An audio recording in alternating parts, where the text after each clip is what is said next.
Baby, won't you let me keep you up all night? Let the morning come closer. You set me so high, not the ceiling can hold us. Listen to my heart, let the rhythm control ya. I'll be there when you need my love.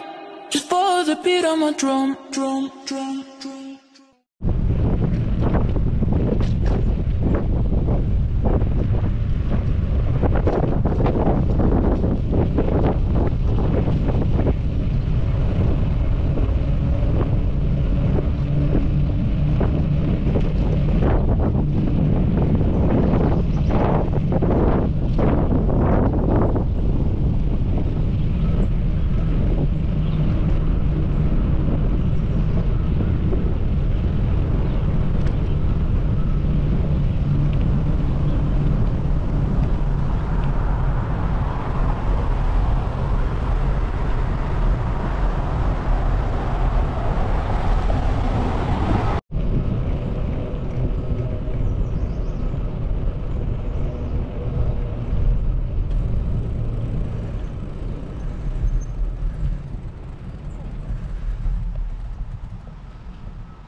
So, ang daming mga bibing maliliit.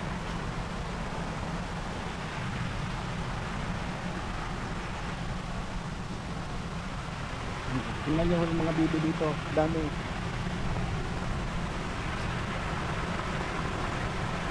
Mga bagong panganak.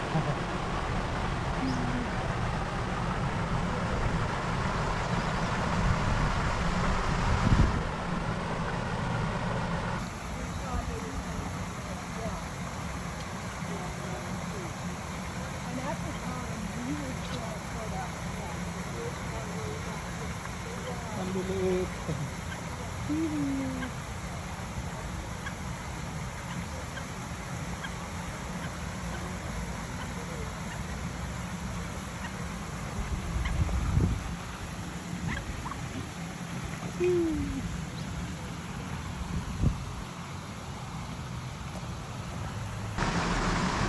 Ayan, isang magandang gabi po sa inyong lahat yan sa atin sa bayang Pilipinas. So next po ngayon dito po sa Canada, Winnipeg. At sabi nga po ay nakapag-bike tayo ulit. Pag-bike kahit sa kulimbing kasi kami mga madaling araw bambong. Pinilit natin kasi bibihira lang tayo magkaroon ng pagkakataon na makapag-bike dahil nga po yung trabaho natin.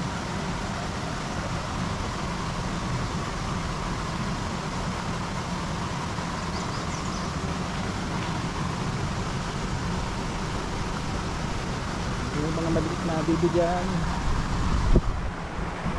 tayo doon. Ikot po kayo dito sa may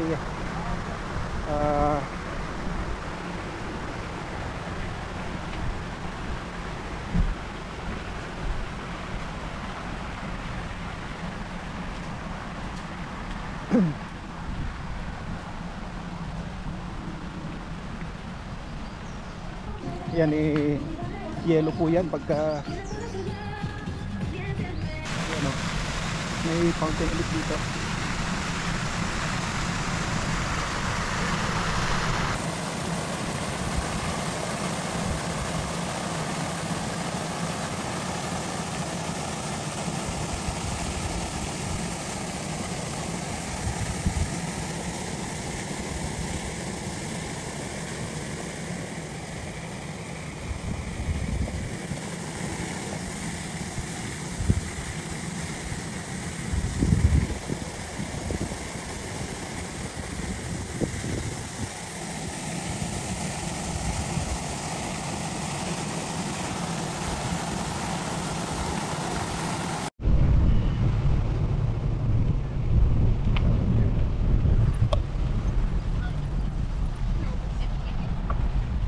you. Oh, it's definitely a monkey.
Hoshi. Kumakain sila.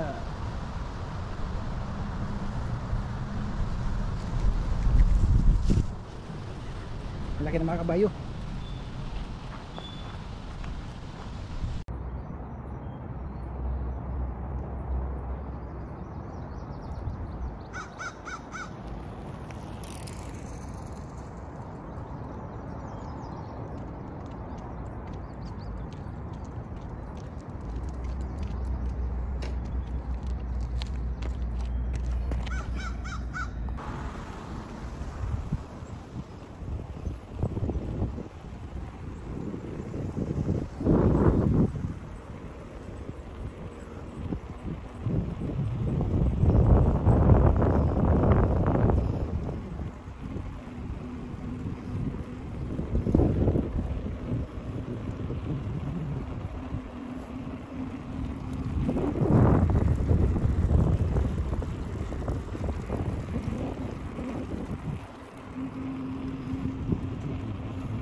ganda ng araw. Uminit na.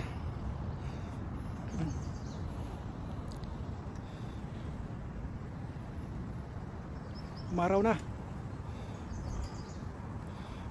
Pinawisan din.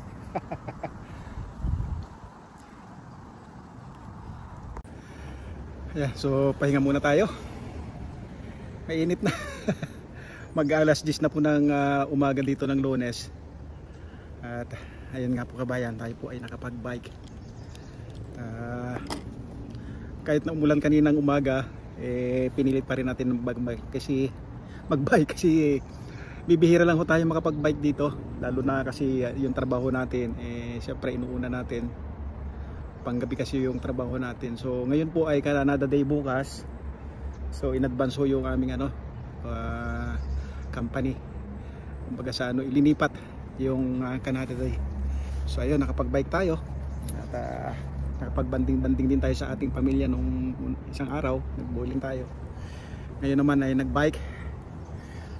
Sinasamantala ang pagkakataon, kabayan.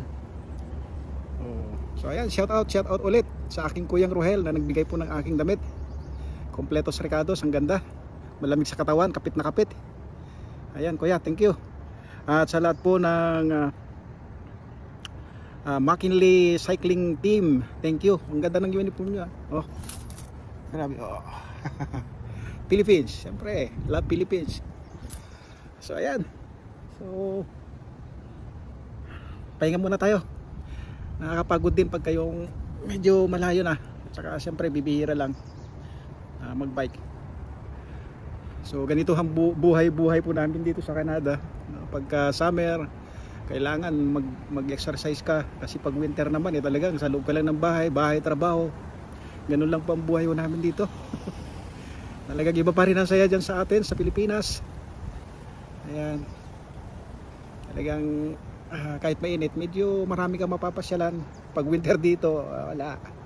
Bahay trabaho lang. So ayan, usapang Canada tayo. Talagang ang Canada po isang napakagandang lugar din po. Maganda, maraming trabaho. Pero kailangan, sabi nga, magtrabaho ka. Hindi pwedeng hindi ka magtrabaho dito. Kasi kung wala kang trabaho, wala rin magtitiwala sa'yo. Ika nga yung mga bangko, wala rin magpapautang. Alam nyo naman dito puros card ang ginagamit. So ayun, sabi nga hindi pwede talaga ang patamad-tamad dito. Kailangan trabaho. Pagka hindi ka na magtrabaho, wala na. Ang daming bayarin dito, insurance, bahay, lahat. Ang daming bills. Kaya pagka hindi ka na magtrabaho dito kabayan, talagang wala na. Kaya ayan, kahit ganito, tiyaga naman kasi okay naman. Medyo tumaas na ho ang ating mga bilihin dito. At hindi lang naman diyan sa Pilipinas ang mataas ang bilihin, kundi halos lahat naman buong mundo. Talagang mataas na ho ang mga gastusin, mga bilihin. Ang bahay nga dito tumaas na rin. So ayun.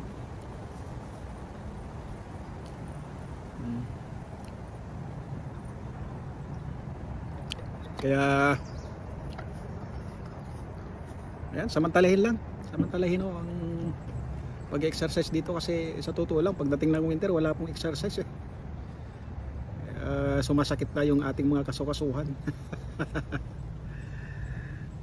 Ay nako, talagang buhay OFW, ika nga, buhay abroad masarap, pero siyempre may konting hirap, konting tiyaga. Kailangan lang magtiyaga ho tayo para sa ating mga mahal sa buhay. So ayan, magbabike na ulit tayo. Nakapagpahinga na naman tayo ng kaunti. Ayan, so again, thank you Kuyang Rohel. Ayan McKinley Cycling Team, ang galing Philippines. Thank you sa lahat ng team ng McKinley Cycling Team. Thank you sa inyo. Salamat.